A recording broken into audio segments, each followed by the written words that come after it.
अगर आप देखें तो बारिश शुरू हो चुकी है और यहाँ ऐसे भी यात्री हैं जो इस समय बिल्कुल खुली बारिश में खड़े हुए हैं। इंतजार है कि उनको जाने की परमिशन मिल जाए।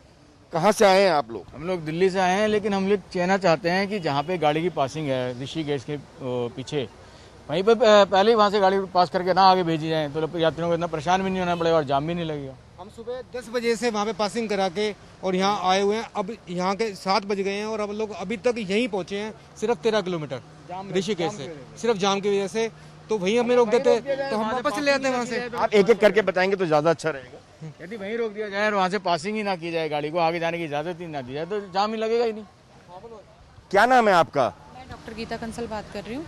मैं मेरे इंस्टीट्यूट है दिल्ली लक्ष्मी नगर में कैट प्लस चली। अब हम वहाँ से हमारे स्टूडेंट का एक ट्रिप लेके आ रहे हैं। हम लोग कल अप्रॉक्स 9 o'clock दिल्ली से हम लोग शुरू किया था चलना।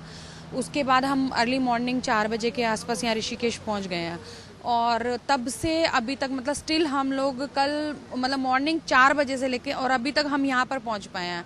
पहले तो हमें ई पास के लिए वहाँ पे लंबी लाइनों में खड़ा किया।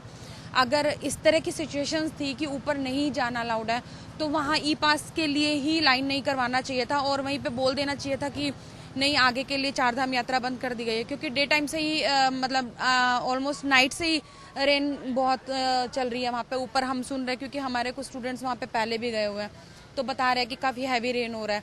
तो लेकिन प्रिकॉशनरी इन्होंने अभी तक भी कुछ ऐसा गाइडलाइन नहीं दिया था, जिसकी वजह से हम मॉर्निंग 10 o'clock से और इवनिंग 4 o'clock तक ई पास के लिए वेटिंग करते रहे। सब 2 चीजें हैं मेरी। एक तो कितने लोगों का ग्रुप है आपके साथ में? हमारे जो है 25 स्टूडेंट्स का ग्रुप है, तो हमारी बस भी ये साथ ही, ये हमारे एक फैमिली साथी हैं। हमारी सेम बस है, 2 बसेज है हमारी, तो दोनों बसेज हम बहुत ही हरासमेंट के साथ यहाँ तक पहुँच पाए हैं।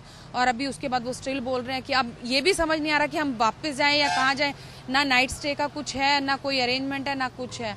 मतलब टोटली हैरेसमेंट है, समझ ही नहीं आ रहा अभी क्या करें। सब ये भी माना जा रहा है कि जिस तरीके से बारिश और हालात बिगड़ते जा रहे हैं तो कहीं ना कहीं आप लोगों के लिए भी मुश्किल हो सकती है।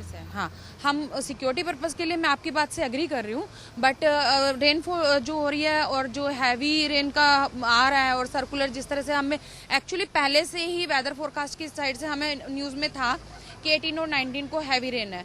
तो अगर इस तरह का था तो मेरा सिर्फ एक ये प्रॉब्लम मैं ये बताना चाह रही हूँ कि जो मॉर्निंग में हमने वहाँ मॉर्निंग सुबह 10 o'clock से लेके इवनिंग 4 o'clock तक जो ई पास के लिए वेट किया, तो वो हैरेसमेंट नहीं होना चाहिए था एटलीस्ट, कि अगर इस तरह की सिचुएशन है। और अभी यहाँ तक आने के बाद हम, क्योंकि इतना लंबा सफर जो इतने जाम में हम लोग यहाँ तक पहुँच रहे हैं, तो वो लोगों को पहले ही मना कर देना चाहिए था ना ऋषिकेश में ही, वहीं पे ई पास के टाइम पे ही, कि भाई अभी यहाँ से आगे नहीं जाना है, सेफ नहीं है। हम भी समझ रहे हैं क्योंकि सिक्योरिटी पर्पज से काफी ज्यादा हैवी वो रेन हो रहा है और ऊपर स्नोफॉल भी काफी हो चुका है, तो बट अभी क्या किया जाए, अब ये समझ। बहुत बहुत शुक्रिया आज तक से बात करने के लिए।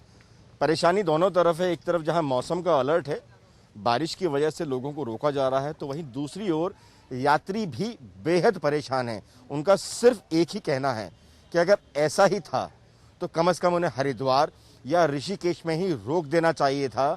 ई पासेस जो उनको प्रोवाइड करवाए गए और जिसके लिए उनको एक लंबा इंतज़ार करना पड़ा, उसको भी वहीं रोक देना चाहिए था, ताकि हम अब इस सड़क पर, बीच सड़क पर खड़े होकर परेशान ना हों। बड़े लंबे चौड़े ग्रुप के साथ उनको ये भी मानना है कि जिस तरीके से हमारे साथ साथ बाकी के लोग परेशान हैं, वो कहीं ना कहीं एक मुश्किल पैदा कर रहा है। जिन तमाम यात्रियों को रोका गया उनमें से एक ये बस भी है जो अलग अलग जगह से यहाँ पहुँचे हुए हैं, और मैं अपने कैमरामैन से कहूँगा कि वो जरा आए और जरा दिखाएं। नहीं, आप लोग ये बताइए, आप लोग कहाँ से आए हैं? हम लोग दिल्ली से आए हैं भैया। और यहाँ कब से रुके हुए हैं? अभी रुके हैं आगे।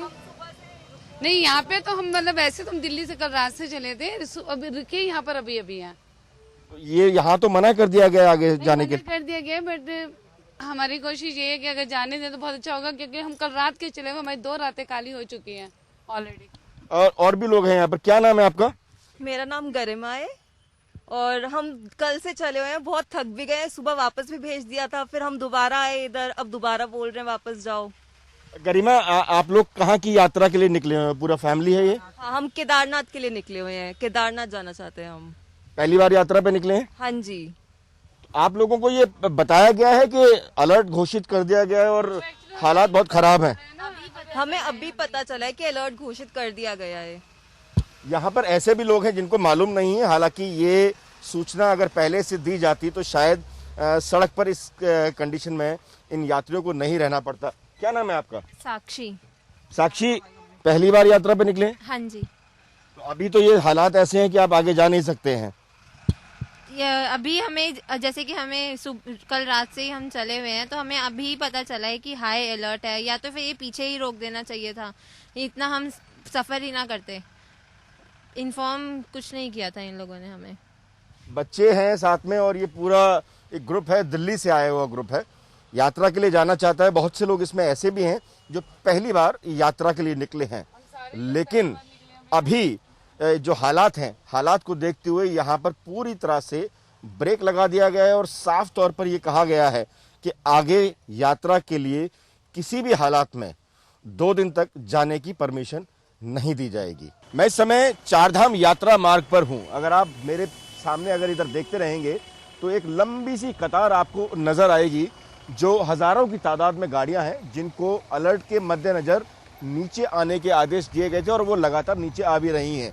और अगर दूसरी ओर देखें तो ये हिस्सा है जहां पर लगातार लंबी गाड़ियों की कतार लगी हुई है। इनको साफ तौर पर यह ताकीद कर दी गई है कि अलर्ट की वजह से जो 2-3 दिन का अलर्ट उत्तराखंड सरकार के द्वारा, मौसम विभाग के द्वारा घोषित किया गया है, उसमें किसी भी हाल में पहाड़ों पर जो यात्रा कर रहे हैं वो उन यात्रा से बचें। और यही कारण है कि तमाम जिलाधिकारियों ने और तमाम पुलिस कप्तानों ने बॉर्डर पर पूरी तरह से सील लगा दी है उन लोगों के लिए जो यात्रा मार्ग पर निकलने के लिए बात कर रहे हैं या जाने की तैयारी कर रहे हैं। ऐसे में जो गाड़ियां पहाड़ों पर ऑलरेडी मौजूद हैं, उन गाड़ियों को सुबह से ही ये मैसेज दे दिया गया था, अलर्ट कर दिया गया था कि वो जितना जल्दी हो सके वो नीचे वाले मैदानी क्षेत्रों में पहुंचकर स्थान प्राप्त करें ताकि किसी भी अनहोनी से बचा जा सके। और यही वजह है कि अगर मेरे इस तरफ आप देखेंगे तो हजारों की तादाद में गाड़ियां हैं जो नीचे की तरफ आ रही हैं, और आप इस छोर पर अगर आप देखेंगे तो ये वो गाड़ियां हैं जो पहाड़ पर चारधाम यात्रा मार्ग से लगातार नीचे की तरफ उतर रही हैं, और जो क्रम पिछले काफी समय से टूटने का नाम ही नहीं ले रहा है, क्योंकि लोगों के मन में डर है। मेरे अगर आप इस तरफ देखेंगे तो लगभग 5000 से 8000 के बीच गाड़ियां वो हैं जो अभी तक नीचे की तरफ मूव कर रही हैं। और साथ ही अगर आप इस छोर पर देखें तो ये वो तमाम गाड़ियां हैं जो यात्रा के लिए निकली थी, लेकिन इनको यहीं पर रोक दिया गया है, आगे जाने के लिए पूरी तरह से मना कर दिया गया है, और यहीं से उनको वापस लौटाने की बात भी की जा रही है। जो लोग लोकल लोग हैं उनको बाकायदा देखा जा रहा है कि क्या वो सही मायने में आसपास के क्षेत्रों में ही जा रहे हैं, जिससे कि वो सीधा अपने घर पहुंचे और यात्रा मार्ग पर न निकल पाएं। और यही वजह है कि ये लंबा जो काफिला है, इस काफिले में अगर मेरे पीछे तक आप देखेंगे तो लगभग 2 से 3 हजार ऐसी गाड़ियां हैं जिनको पुलिस के द्वारा रोक दिया गया है, किसी भी अनजानी स्थिति से बचने के लिए जो कहीं मुश्किल ना खड़ी कर दे। हमारे साथ इंस्पेक्टर साहब मौजूद हैं। क्या नाम है आपका और क्या वजह है कि गाड़ियों को यहाँ रोका जा रहा है? मैं मुनिकीरेती थाने में हूँ, सब इंस्पेक्टर सत्येंद्र भंडारी मेरा नाम है। तो अभी 2 दिन पहले जो है, अभी कल अलर्ट हुआ है, मौसम का अलर्ट है कि पहाड़ों में बारिश हो रही है, और यहाँ पे भी आप जैसा आप देख रहे होंगे यहाँ पे भी बारिश हो रही है। तो जो बाहर से लोग केदारनाथ, बद्रीनाथ आदि जगह जो है घूमने के लिए आ रखे हैं लोग, तो उनके लिए फिलहाल यहाँ पे प्रतिबंध लगाया गया है। और जो होटल, जो यहाँ पे होटल शिवपुरी या फिर ब्यासी तक जिनकी बुकिंग है उनको छोड़ा जा रहा है, बाकी इससे ऊपर जो गाड़ियाँ जा रही हैं उनके लिए प्रतिबंधित किया गया। यहाँ से बहुत सारे ऐसे लोग हैं जिनको आपने यहीं रोका है, तो क्या उनको वापस भेजा जा रहा है या कोई और व्यवस्था है? यहीं पे जो रुके हुए हैं इनको भी वापस ही भेजा जाएगा, इनको वापस भेजा जाएगा। इनके लिए फिलहाल ये हमने ये सोच रखा है कि इनको आगाह किया जा रहा है कि या तो आप ऋषिकेश, हरिद्वार जो सुरक्षित स्थान है, इनको जो है वहीं पे रुकने के लिए कहा जा रहा है। आज तक से बात करने के लिए बहुत बहुत धन्यवाद। बहुत साफ है, पुलिस प्रशासन पूरी तरह से अलर्ट मोड पे है ताकि किसी भी अनहोनी से बचा जा सके। लोगों को यात्रा करने से पूरी तरह से प्रतिबंधित कर दिया गया है, और यही वजह है कि लोगों को यहां से वापस भेजने की कवायद पूरी तरह से शुरू हो चुकी है। सबसे पहले तो यह देखना जरूरी है, इस बोर्ड को थोड़ा समझने की जरूरत है। अलर्ट जारी किया है उत्तराखंड सरकार की तरफ से, भारी वर्षा एवं भूस्खलन के कारण अग्रिम आदेश तक यात्रा स्थगित की जाती है। ये रूट है टिहरी गढ़वाल का, क्योंकि ये एक रास्ता ऐसा है जहां से लोग यात्रा के लिए निकलते हैं, चार धाम की यात्रा के लिए, जब ऋषिकेश के रास्ते में परेशानी और तकलीफ होती है। लेकिन अभी फिलहाल यहाँ पर यात्रा को स्थगित कर दिया गया है भारी वर्षा को देखते हुए। हमारे साथ एसएचओ नरेंद्र नगर यहाँ मौजूद है। बहुत बहुत स्वागत है प्रदीपन जी आपका। क्या अभी हालात और क्या आपकी तरफ से आदेश जारी हुए हैं? नहीं, हालात तो ठीक है अभी, लेकिन जो अग्रिम 2 दिन के लिए भारी अलर्ट किया हुआ बारिश को देखते हुए, तो सुरक्षा के मद्देनजर सरकार की तरफ से ये व्यवस्था है कि लोगों को ज़्यादा से ज़्यादा ऋषिकेश और इस एरिया में ही रोका जाए। 2 दिन के लिए यात्रा को लगभग स्थगित ही रखा जाए, ताकि आगे जाके कोई फंसे ना, कहीं रूट पे लैंडस्लाइडिंग हो या किसी जोन पे परेशानी हो। उस लिहाज से उनको यहीं रोका जा रहा है। ये जो बैनर है लगाया हुआ है, अगर हम गौर से देखें इसको, आमतौर पर ऐसा बैनर तभी लगाया जाता है जब बहुत ज़्यादा खतरा हो। कितना खतरा इसको मान रहे हैं, और जो लोग यहाँ से ट्रैवल कर रहे हैं, क्रॉस कर रहे हैं इस बॉर्डर को, वो कौन लोग हैं और कहाँ तक जा रहे हैं वो लोग? नहीं, जो स्थानीय लोग हैं जिनको नरेंद्र नगर आगरा खालादी तक जाना है, लोकल के जो लोग हैं वो तो अपने घर पे जाएंगे। अदरवाइज जो बाहर से यात्री आए हुए हैं उनके लिए फिलहाल यहीं रुकने के लिए बताया जा रहा है। और चूंकि मौसम विभाग ने भी जैसा बताया कि भारी बारिश की आशंका है, तो लिहाजा उसी मद्देनजर तैयारियां हैं। मतलब माना जाए कि कोई भी अनहोनी ना घटे, इसके लिए पहले से प्रिकॉशंस लिए गए हैं। ये जी बिल्कुल सही कह रहे हैं। बहुत बहुत धन्यवाद आज तक से बात करने के लिए। बहुत साफ है, रास्ते इसलिए बंद हैं लोगों के लिए, यात्रा करने वालों के लिए और पर्यटक के लिए, ताकि कोई भी अनहोनी न होने पाए। ये कुछ गाड़ियां हैं जो यहां से जा सकती हैं, लेकिन वो वही गाड़ियां हैं जिनको अपने परिवार में गंतव्य तक पहुंचना है, फिर वो चाहे नरेंद्र नगर का क्षेत्र हो।